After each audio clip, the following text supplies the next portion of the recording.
ennyumba ya biliyoni 4 mu miliyoni 5 nkikuddiremu amagezi gaze.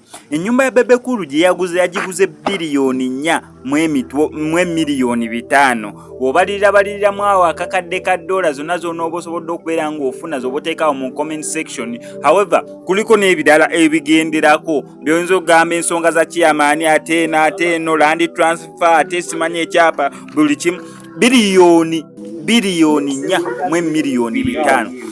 Akatambi kaleke nteddewo waggulu ye ennyumba ya Bebe Cool gye yali ali mu kuzimba. Actually paka kati abadde akyagizimba. Yeyo gye bamulangiranga nti ozimba ennyumba simanyi ne pasa bugemba idhaakayima ozimba otya ennyumba emyaka 8 simanya weetaaga speed mwana gwe.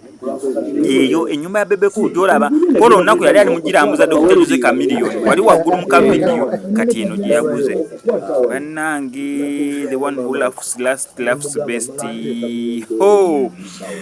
Sokulaba ennyumba miliyoni akakadde ka dola olinga teyeesiseemu eri sayidi zaawe bwebajja entebe bwebajja kakadde kamu mukama katonda kakadde kamu. Eno redde weri gyabadde azimba eno gyabadde azimba erinaanye wabadde asula kwezi eziringa eza apartment zabadde asula.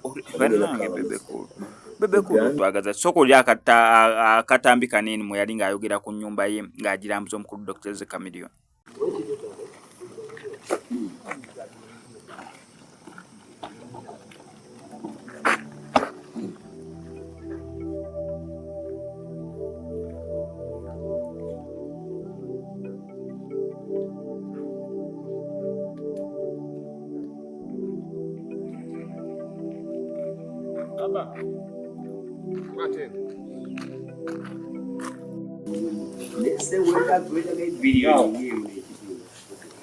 Nige atenga tekuli wall of fence just kumaliza That is a good project. About 1.5 billion. Nige bro? No.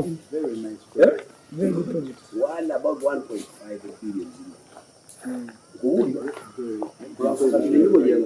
Si, pembeni nagenda kuleta muwakwata baworudi batake kuchomadilisa.